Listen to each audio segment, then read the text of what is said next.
Welcome to Vani stories. ఇవాల్టి కథ అమ్మమ్మ అనుభవం. కథలోకి వెళ్ళే ముందు నా ఛానల్ని సబ్స్క్రైబ్ చేసుకొని నన్ను సపోర్ట్ చేస్తారని ఆశిస్తున్నాను. అమ్మా జానకి, నువ్వు అల్లుడు గారు పిల్లాడిని రాష్ట్రం దాటించి చదివించాలని అనుకుంటున్నారట. మీ నాన్నగారు అన్నారు, నిజమేనా అని ఆయాసంగా తన కూతురిని అడిగింది రత్నమాల. అమ్మా, ముందు నువ్వు ఆ కర్రల సంచి నా చేతికిచ్చి ఇలా సోఫాలో కూర్చో అంటూ జానకి ఆ సంచి తీసుకొని పక్కన పెట్టి వంటగది నుండి చల్లటి కడవ నీళ్లు తీసుకువచ్చి తల్లి చేతిలో పెడుతూ, మంచినీళ్లు తాగి ఓ 2 క్షణాలు ప్రశాంతంగా కూర్చో అమ్మా, ప్రయాణ బడలిక తగ్గిన తర్వాత మెల్లగా అన్ని విషయాలు మాట్లాడుకుందాం అంది.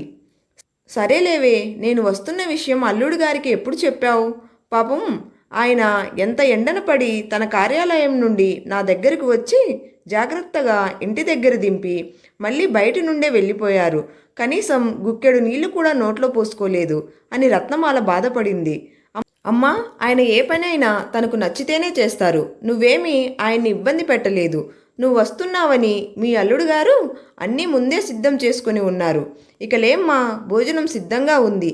తినేసి సాయంత్రం వరకు పడుకో. మీ అల్లుడు గారు కార్యాలయం నుండి వచ్చాక ప్రశాంతంగా మాట్లాడుకుందాం అని జానకి రత్నమాలకు భోజనం వడ్డించడానికి లోపలికి వెళ్ళింది.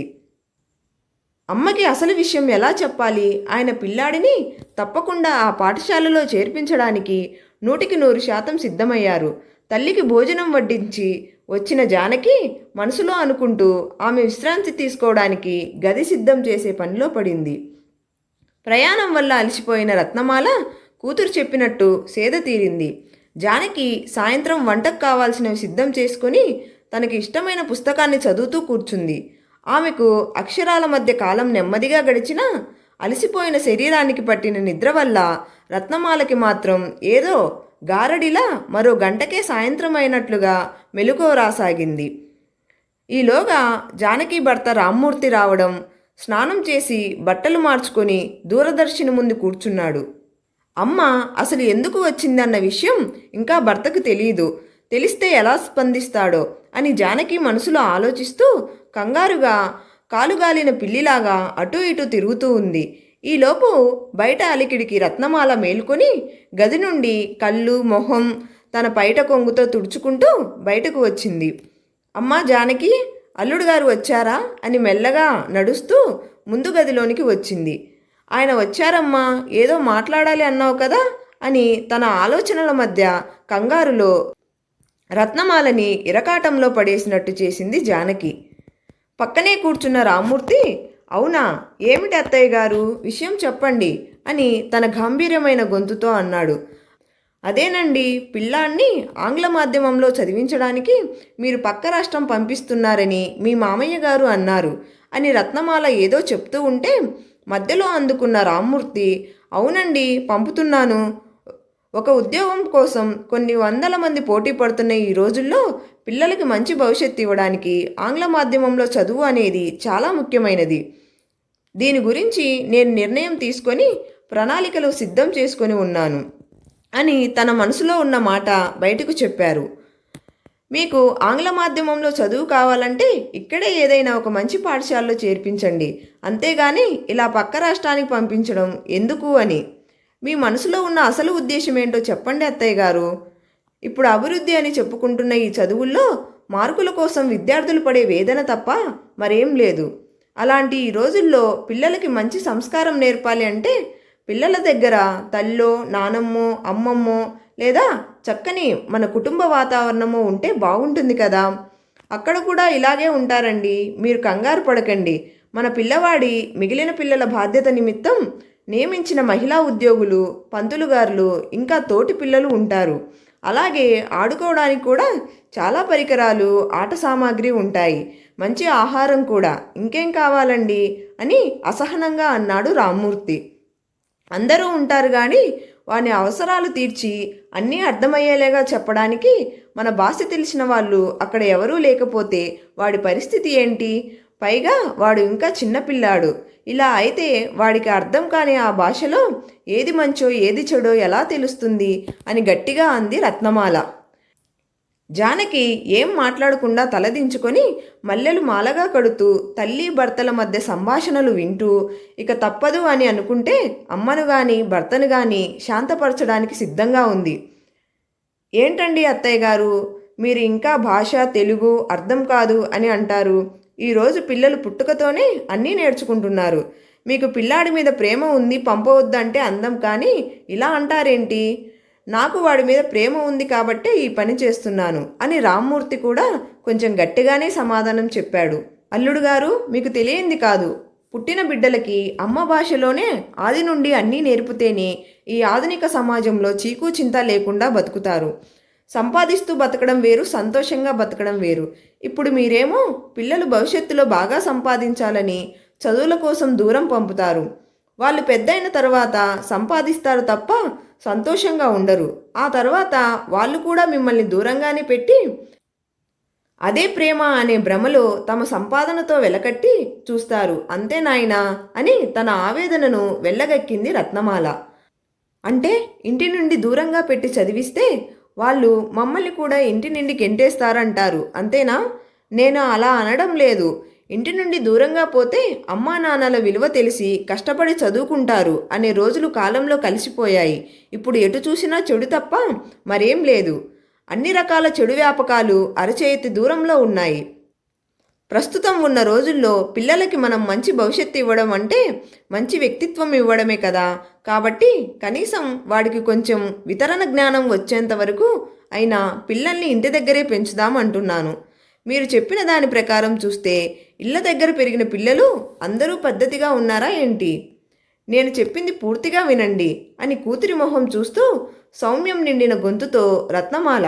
అవును, ఒక కుటుంబంలో పిల్లలు పెరగటానికి అలాగే ఖరీదైన వసతి గృహాల్లో పెరగటానికి చాలా వ్యత్యాసం ఉంది. అలా పెరిగిన పిల్లలు 4 గోడల మధ్య మహా అయితే ఒక 10 మంది అదే వయసు ఉన్న పిల్లల మధ్య పెరుగుతారు. వాళ్ళకి సమాజం గురించి ఏం తెలుస్తుంది? ఏమీ తెలియదు. ఎందుకంటే నేను అలాంటి వాళ్ళను కల్లారా చూశాను. అప్పటి వరకు అణిచిపెట్టిన వాళ్ళ మనసులోని కోరికలకు ఒక్కసారిగా స్వేచ్ఛ వస్తే వాళ్ళు ఏం చేస్తారు?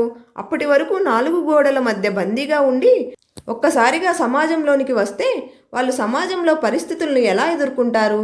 ఈ విషయాలేవి ఈ కాలం తల్లిదండ్రులు ఆలోచించరు. కేవలం చదువు పూర్తి చేసుకొని ఒక మంచి ఉద్యోగంతో బయటికి రావాలనే ఆలోచిస్తారు అంది. అప్పటి వరకు తలదించుకొని తల్లి భర్త సంభాషణలు వింటున్న జానకి తల పైకెత్తి అవును కదా అన్నట్టు మొహం పెట్టి భర్త వంక ఆశగా చూడసాగింది. అది గమనించిన రామ్మూర్తి తన మాటల్లో ఉన్న ఆవేశం తగ్గించి తాను కూడా మెల్లగా చూడండి అత్తయ్య గారు, ఇప్పుడు ఉన్న లోకం పోకడలను బట్టి మనం ముందుకు సాగాలి అంతే. 100లో 90 మంది పిల్లలు ఇప్పుడు ఇలానే చదివి మంచి ఉద్యోగాలు చేసుకుంటున్నారు అన్నాడు. ఉపాధి కోసం చదువు కాదండి, ఏది మంచో ఏది చెడో తెలుసుకోవడమే చదువు యొక్క ముఖ్య ఉద్దేశం కావాలి. కానీ తల్లిదండ్రుల ఆశ ఇంకా కళాశాల యాజమాన్యాల దురాశ వల్ల చదువు అంటే కేవలం ఉపాధి మాత్రమే అనే ముద్ర వేశారు. అందుకే చెరసాలలో ఖైదీలుగా పిల్లల్ని చూస్తూ వాళ్ళల్లో ఉన్న ఎన్నో ప్రత్యేకతలను తొక్కిపెట్టి చదువు చదువు అని బండకేసి రుద్దుతున్నారు. నా మనవడికి అలాంటి చదువు వద్దు, అమ్మా నాన్నల మధ్య ఆప్యాయంగా పెరగనిద్దామంటున్నాను. అత్తగారి మాటలు రామ్మూర్తిని సంకోచంలో పడేసినా తాను తీసుకున్న నిర్ణయం కూడా ఏమీ తప్పు కాదన్న నమ్మకంతో పిల్లలు మన దగ్గర పెరిగితే అన్నీ అవసరానికి దొరికి వాళ్ళకి కష్టం తెలియదు, ముద్దు చేస్తే మొండితనం పెరుగుతుంది, మాట వినరు, చీటికి మాటికి గొడవలు పెడుతూ పెద్దవారి మీద ఆధారపడిపోతూ ఉంటారు. ఇలా ఎన్నెన్నో ఆలోచించి ఈ నిర్ణయం తీసుకున్నానండి నేను అన్నాడు. అయ్యో అల్లుడు గారు, పిల్లల మీద తల్లిదండ్రులు చూపించే ప్రేమ ఇంకా ఆప్యాయత అనేవి ఒక పరిమితి తర్వాత పిల్లలకి బాధ్యత తెలిపేలాగా మార్పు చెందాలి. అంటే పిల్లలు ఇంట్లో పెరిగితే వాళ్ళ చిన్న వయసు నుంచి నాన్న పడుతున్న కష్టం వెనుక బాధ్యతని, అమ్మ పడుతున్న కష్టం వెనుక ప్రేమని చూస్తూ పెరుగుతారు. అప్పుడే వాళ్ళకి తల్లిదండ్రుల మనసు అర్థమవుతుంది అంటున్నాను. ఇది వాస్తవం నాయనా, రత్నమాల మాటల్లో నిజం లేకపోలేదు అని రామ్మూర్తికి మెల్లగా అర్థమవుతుంది. కానీ తను తీసుకున్న నిర్ణయం మార్చుకోవడానికి తన అహం అడ్డువచ్చో లేక ఆధునిక ప్రపంచ పోకడలకు భ్రమించో ఈ రోజుల్లో పిల్లలు ఎక్కడ ఇలా చేస్తున్నారండి? బడి నుండి రాగానే దూరదర్శిని ముందో లేకపోతే అమ్మా నాన్నల చరవాణిని లాక్కొని దాని చేతిలో పెట్టుకొని కాలం వృధా చేస్తున్నారు తప్ప ఇంకేం చెయ్యరు. అని రత్నమాల మాటలకి అడ్డుకట్ట వేయాలని చూశాడు. నాయనా, నేను మీకు చెప్పేంత దానిని కాదేమో, కానీ నేను చూసిన మనుషులను ఆధారంగా చేసుకుని చెప్తున్నాను, వినండి అని పక్కనే ఉన్న జానకిని కూడా అదిలించింది. నువ్వు కూడా వినమ్మాయి అంటూ కొంతమంది తల్లిదండ్రులు వాళ్ళ పిల్లలు వేసుకునే బట్టలు ప్రముఖ తయారీదారులవా కాదా అని చూస్తారు తప్ప వాళ్ళు సమాజంలో ఎలా మెలుగుతున్నారో అని కూర్చోబెట్టి మాట్లాడే వాళ్ళు తక్కువ. పెద్దవాళ్ళు ఏది చేస్తే పిల్లలు కూడా అదే చేయాలనుకుంటారు అని ఆలోచించడం లేదు. అయితే పిల్లలు సరిగ్గా ఎదగాలి అంటే తల్లిదండ్రులు కూడా వాళ్ళతో కూర్చొని పుస్తకాలు పట్టుకోవాలంటారా ఏంటండి అని మెల్లగా వెటకారం ధ్వనించగా అన్నాడు రామ్మూర్తి. నేను అలా అనడం లేదండి. జీవితంలో తాను ఎన్ని బాధ్యతలు మొయ్యాలో అని ఒక అబ్బాయికి ఎప్పుడు తెలుస్తుంది? తన నాన్నను చూస్తే తెలుస్తుంది. ఒక కుటుంబంలో నాన్న అనే స్థానం లేకపోతే ఆ కుటుంబ పరిస్థితి ఎలా ఉంటుందో వివరంగా చెప్పాలి. ఆ పరిస్థితి రాకుండా ఉండడం కోసం తను సమాజంలో ఎలా మెలుగుతున్నాడో తన కొడుక్కి ఆ తండ్రి తప్పకుండా చెప్పాలి. అప్పుడే ఆ కొడుక్కి తన మీద ఉన్న బాధ్యత ఏంటో తెలుస్తుంది. తండ్రి తన కొడుక్కి అమ్మను నువ్వు ఎలా చూసి గౌరవిస్తున్నావో అలాగే సమాజంలో మిగిలిన స్త్రీలను కూడా అలాగే గౌరవించాలి అని తప్పకుండా కొంత సమయం వేచించి అర్థమయ్యేలాగా చెప్పాలి. ఒక తండ్రి పిల్లలు తప్పు చేసినప్పుడు గొడ్డును బాదినట్టు బాదకుండా ఆ తప్పు వల్ల వచ్చే పర్యావసనాల గురించి క్షుణ్ణంగా చెప్పి ఆ తప్పును మళ్ళీ చేయకూడదని చెప్పాలి. ఇలా పిల్లలకి చెప్పే ఓపిక అయితే అమ్మా నాన్నలకి ఉంటుంది, లేదా ఏ అమ్మమ్మకో నాన్నమ్మకో ఉంటుంది తప్ప ఈ ఆడ ఉద్యోగస్తులకు ఇంకా పిల్లల చుట్టూ పనిచేసే వాళ్లకో ఉండదు అంటున్నాను. ఒక కొడుకు వృద్ధి వెనక తండ్రి బాధ్యత ఎలా నిర్వర్తించాలో అని అల్లుడికి సున్నితంగా చెప్పింది. తల్లి మాటలు వాస్తవాలు తెలుపుతూ తన భర్త మనసులో మార్పు తీసుకొస్తున్నాయని జానకికి అర్థమైంది. తాను కూడా అమ్మకి వత్తాసు పలకాలని. ఒక ఆడపిల్లకి మొదటి గురువు అమ్మే అన్నీ చెప్పాలి. తాను ముందుగానే సమాజపు పోకడల మధ్య నలిగి ఉంటుంది. ఆ దుస్థితి మరో ఆడపిల్ల పడకూడదు అంటే అమ్మే ఖచ్చితంగా తన అనుభవాలు ఉదాహరణలుగా చెబుతూ తన బిడ్డకి సమాజాన్ని మరో కోణం వైపు చూపించాలి. ఎదుర్కొనే ధైర్యాన్ని నింపాలి. ఆడపిల్ల మంచి గురించి చెప్పడానికి తల్లికి ఉన్నంత స్వేచ్ఛ తండ్రికి కూడా ఉండదు. సొంత తండ్రికి కూడా కూతురి దగ్గర కొన్ని పరిమితులు ఉంటాయి. అలాంటిది చిన్న వయసులోనే పిల్లల్ని హాస్టల్లో పెంచాలి అనుకోవడం మంచి నిర్ణయం కాదేమో అని తన ముందు ఆడుకుంటున్న కూతుర్ని వడిలోకి తీసుకుంటూ చాలా దృఢంగా చెప్పింది. అత్తగారికి భార్య తోడవడంతో రామ్మూర్తి ఆలోచనలో పడ్డాడు. ఇప్పటి వరకు ఎప్పుడు నా నిర్ణయానికి ఎదురు చెప్పని జానకి కూడా నా నిర్ణయం మార్చుకుంటే బాగుంటుందన్న చూపుతో నన్ను చూస్తూ మాట్లాడుతుంటే బహుశా నేను తీసుకున్న నిర్ణయం మంచిది కాదేమో అని మనసులో అనుకొని మౌనంగా కూర్చున్నాడు. రామ్మూర్తి మనస్థితి గమనించిన రత్నమాల, చిన్న వయసులోనే పిల్లలకి ఏదైనా చెబితే బుర్రలోకి ఎక్కుతుంది. ఒక్కసారి యవ్వనంలో పడ్డారా మన మాటలు వాళ్ళ చెవి దగ్గరకు కూడా వెళ్ళవు. ఇంకా చెప్పాలి అంటే ఆ మాటలు వెగటుగా పాతరకపు మాటలుగా ఉంటాయి. కాబట్టి పిల్లలకి ఆ వయసులోనే మంచి మంచి విషయాలు చెప్పాలి. అప్పుడు అవి బుర్రకు ఎక్కుతాయి. అమ్మ ప్రేమ, తండ్రి బాధ్యత తెలిసినప్పుడే తప్పు చేయడానికి పిల్లలు ఆలోచిస్తారు. ఆ ఆలోచనే వాళ్ళల్లో తప్పు చేయాలి అనే భావం పోయేలా చేస్తుంది. పిల్లల మీద తల్లిదండ్రులు ఒత్తిడి ఉన్నంత వరకు వాళ్ళకి ఉత్తీర్ణత అవటమే కావాలి అని అనుకుంటారు తప్ప మరో ఆలోచన ఉండదు.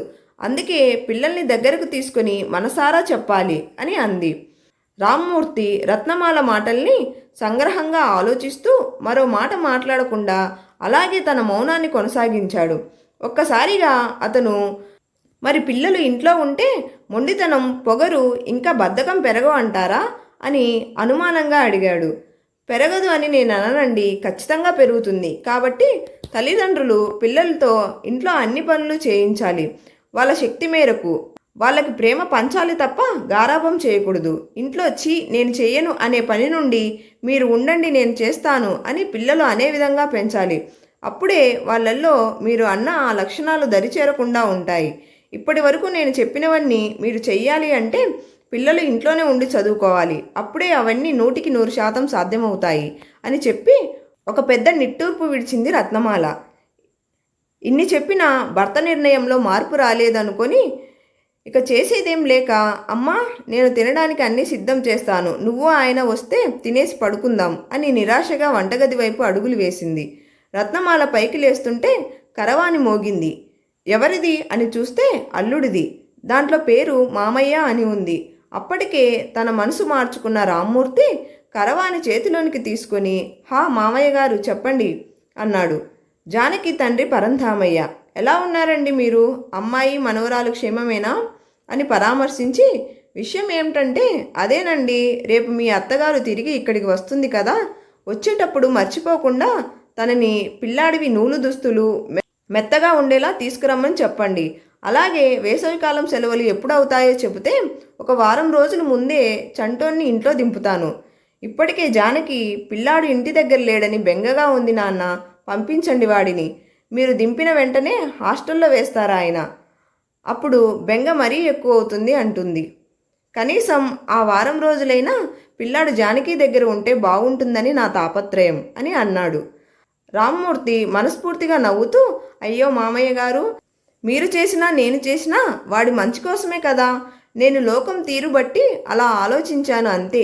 వాడి భవిష్యత్ రాష్ట్రం మారితే బాగుంటుందని ఆలోచించాను తప్ప నేను తీసుకున్న నిర్ణయం వెనుక చెడును ఆలోచించలేకపోయాను. ఆ చివరి వారం కూడా పిల్లవాడు మీతో పాటే ఉంటాడు. అంతగా జానకికి చూడాలనిపిస్తే వీలుంటే ముగ్గురం రేపే అక్కడికి వస్తాము. కుషాగాడిని ఇప్పుడు చదువుతున్న బడిలోనే కొనసాగిద్దాం అని తన మాటలు విని ఆగి చూస్తున్న జానకి వంక చూస్తూ కరవాని పెట్టేశాడు. భర్తను చూస్తూ అతను తండ్రితో మాట్లాడిన మాటలు విన్న జానకి పరుగున వెనక్కి వచ్చి తల్లిని హత్తుకొని కృతజ్ఞతగా ఆమె చెయ్యి పట్టుకొని ఆనంద బాష్పాలతో ముద్దుల వర్షం కురిపించింది. కథ నచ్చినట్టయితే లైక్ చేయండి, షేర్ చేయండి. తప్పకుండా ఛానల్ని సబ్స్క్రైబ్ చేయండి. మీరు సబ్స్క్రైబ్ చేయడం వల్ల ఎంతో ఎంకరేజింగ్గా ఉంటుంది. Thank you.